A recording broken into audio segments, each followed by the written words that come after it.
Hello everyone, welcome or welcome back. It's Paula here with Paula's Imperfect Plans, where I share all things my personal finance and budgeting along with some planning. Today we are setting up, so we're doing a paycheck budget, budget with me. This is the paycheck that we will be getting this Friday. October is a magic month for us. Doesn't do much to impact this particular paycheck.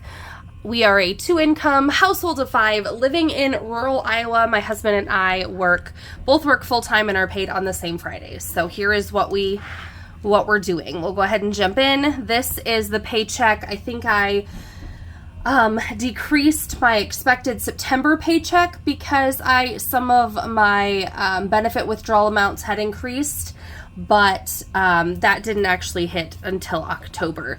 So this is an estimate of what my check will be. I won't actually know until Wednesday. Hopefully nothing should change with my husband. We are both hourly employees, but we do get a consistent 80 hours per pay period.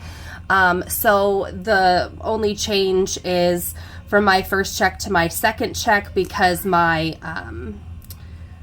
some of my withdrawals for benefits only come out of one check.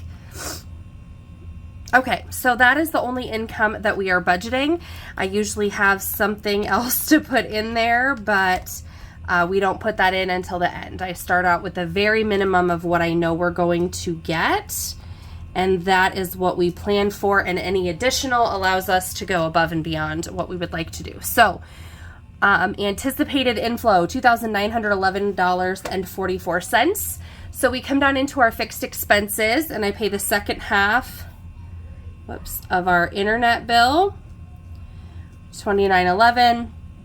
I pay our phone bill, which has been $193.30. And life insurance is $131 per paycheck. I think my husband and I each have 2 policies on that, and then we have a policy for each of our kids. And we should have done it sooner. If you haven't, do it, because boys are more expensive to insure than girls, and the longer you wait, the older they are. So I wish I had gotten insurance for my oldest when they were tiny. I think we had it for like 2 years now. So my 5-year-old was 3. Hers is the cheapest. But anyway, and my son has ADHD, so there was some kind of additional issue with that because he has a diagnosis. Okay, then the next 4 here are annual or semi-annual bills, and I treat them like fixed expenses. I pull the money and it sits in a sinking fund. I don't know. I don't like putting it with sinking funds, mainly because I like it over here. It comes off the top. It is a bill that has to be paid that I save for every paycheck as if it were coming out every paycheck.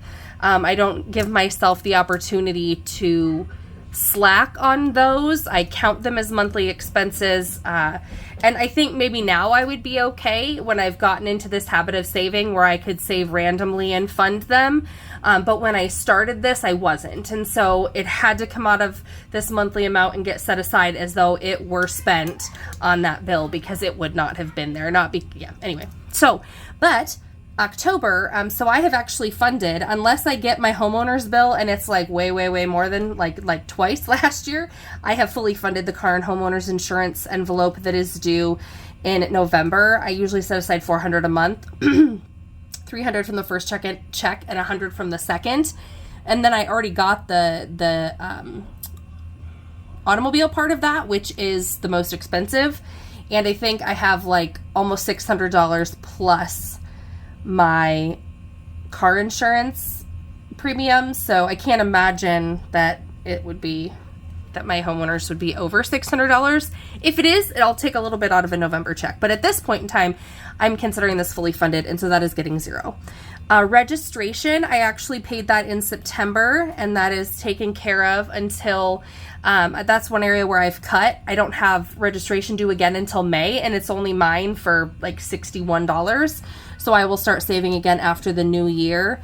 I'm not focusing on registration right now because I don't need to. And then I'm putting 10 toward both my workout subscription and next year's Mint Mobile renewal, which is for our extra phone, kid phone, home phone, whatever you call it, cell phone that remains here at our house.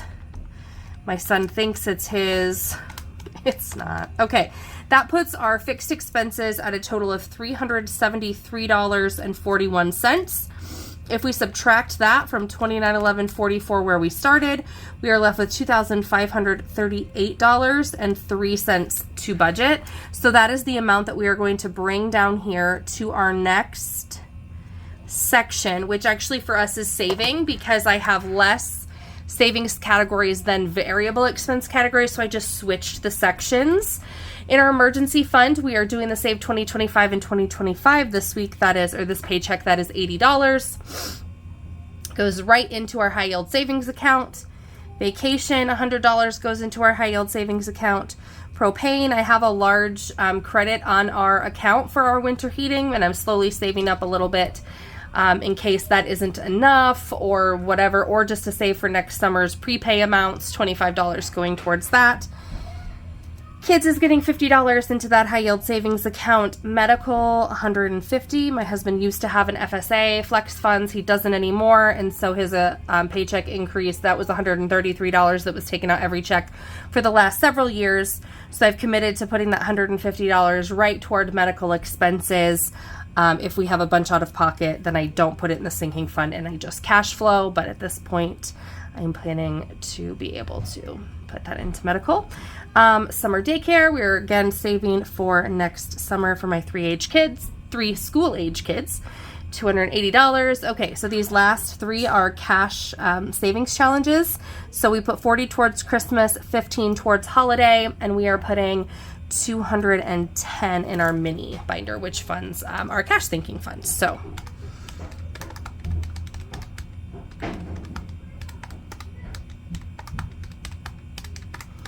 for a total of $950 expected to go to savings.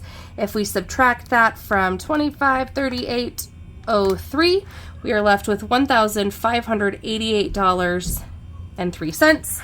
Now we come up to our variable expenses and we bring up the $1,588.03 that we ended the last category with. I'm sort of playing with these numbers. I try to budget high and hope that I have rollover to go towards financial goals at the end, but currently $350 per pay period is going toward our groceries. $140 is going towards spending. That's $70 for me, $70 for my husband. $50 towards beauty, which is most typically a pedicure. I do think though, so I am considering a spray tan for our trip to the Dominican in November, and so I've talked to someone that came highly recommended, actually graduated with me, and spray is about 30-40 minutes from here, same area where I do plasma, and she would like me to do one this week, and then like recommends to do one this week, and then right before we leave in November. So this 50 to her, it's like $50 plus tax to get sprayed. So I may skip the pedicure and put that towards the spray tan this week. And then I'll get another one. Anyway, beauty is most typically a pedicure, but I might put that towards a spray tan and wait to get a pedicure till right before we go to the Dominican. Okay, drinks gets work meals. I don't plan any. Our staff meeting is this week, like 2 days before we get paid. So I've already covered that with the first paycheck, so I don't plan on having any for this pay period. Drinks gets 60, dine out gets 100, car wash gets 30, kids allowance gets 18. Our Amazon subscriptions are supposed to be 110.53 now that we got those settled. That's where we do a bunch of most of our household items, so toilet paper, paper towels, Kleenex, deodorant, soap, toothpaste, garbage bags, dishwasher pod things, my kids' gummies, like melatonin that they take occasionally, yeah, a whole bunch of that kind of stuff. School lunch, we get billed after the fact, so I have no idea what the bill is going to be for the last 2 weeks, but I'm putting $140 towards that. For vehicle gas, I'm planning on $100, and then it is the 29-cent service fee to reload the Quick Star gas card through the Raise Right app, which then a percentage is given back to our school, which our school is kind enough to credit on our lunch account instead of keeping it for themselves. So that's why I do that way. Target, I'm gonna need a Target order. No, I think I have that in our next paycheck. Okay, I am planning on, oh, that's a lie. That's a lie. I have a doctor's appointment this day. I will have a $50 copay. Okay.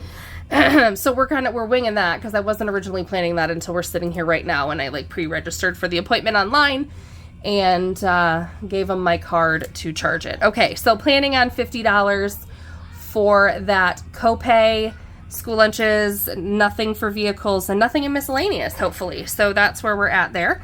350, 140, 50, 60, 100, 30, 18, 110, 53, 140.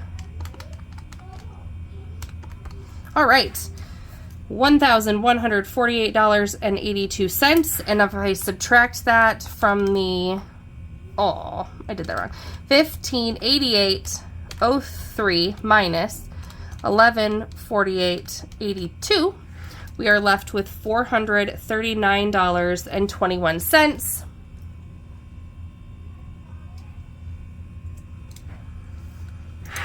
So then we bring that amount down to debt. Our primary goal right now is paying off our Wells Fargo card. I am hopeful that we will be doing that in the month of October. We finished our last debt binder, and I'm not doing anything else with it right now. So everything is just going right on the card. So that last $439.21 I will plan to put on the Wells Fargo card toward our debt. Whoops. That leaves our debt total at $439.21, which leaves us nothing because that is what we entered the debt section with. So that is our zero-based budget. If you have any questions, as always, please leave them below. I'm inconsistent with how quickly I get back to people, but I always do answer and acknowledge those comments. Happy to answer any questions, anything that doesn't make sense.